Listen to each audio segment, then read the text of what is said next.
Halo teman-teman, selamat datang kembali di Isekai Journal. Kali ini Mimin mau kasih tahu nih tujuan investasi apa aja sih. Yuk simak videonya sampai habis ya.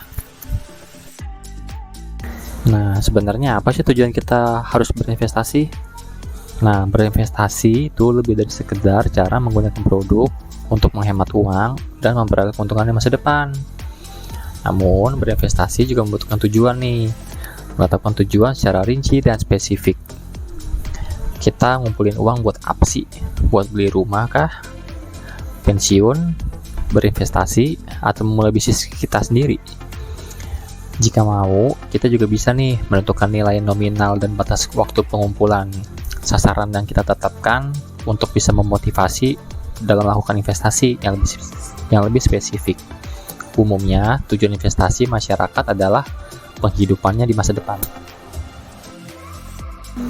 Nah, berikut ini adalah rincian tujuan investasi yang dimiliki sebagian besar anak muda Indonesia. Yang pertama adalah dana darurat. Dana darurat adalah sejumlah uang yang sengaja disimpan untuk keperluan darurat di masa depan. Ini seperti menghemat uang, namun tujuannya adalah untuk menggunakannya terutama dalam keadaan darurat saja ya, atau kejadian yang tidak terduga. Dengan banyaknya ketidakpastian, banyak orang yang berinvestasi pada dana darurat. Lalu ada penghasilan tambahan. Penghasilan tambahan bukanlah sesuatu yang hanya dapat diperoleh melalui pekerjaan paruh waktu saja ya.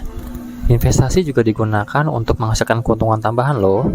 Investasikan sejumlah uang untuk membeli produk investasi.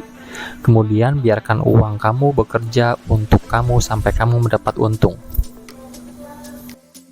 Oke, yang ketiga adalah menabung dana pensiun. Tujuan pensiun di usia muda semakin mendapat perhatian. Itu sebabnya mereka berinvestasi dan mempersiapkan sejak dini. Jangan hanya menggunakan dana pensiun dari pemerintah ya. Harap dicatat bahwa nilai investasi kamu dapat tumbuh seiring berjalannya waktu. Jika kamu mempersiapkan sekarang, kamu dapat hidup dengan tenang di masa pensiun kamu. Oke, yang keempat ada biaya pendidikan anak. Biaya pendidikan anak semakin hari semakin mahal loh. Hal ini terutama berlaku bagi mereka yang ingin menyekolahkan anaknya ke lembaga pendidikan yang berkualitas. Bahkan sebelum perencanaan pernikahan dimulai, diperlukan sumber daya yang besar. Oleh karena itu, investasi dipilih agar memenuhi kebutuhan pendidikan anak-anaknya di masa depan nanti. Ya, yang terakhir ada di liburan. Siapa sih di sini yang senang liburan?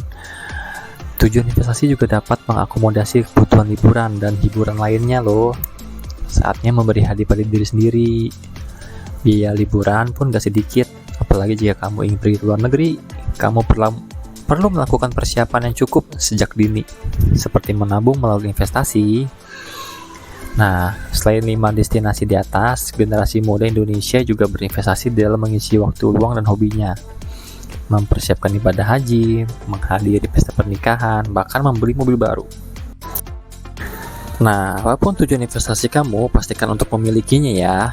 Hal ini dapat semakin meningkatkan semangat kamu untuk berinvestasi. Yuk semangat cari cuannya. Bye-bye.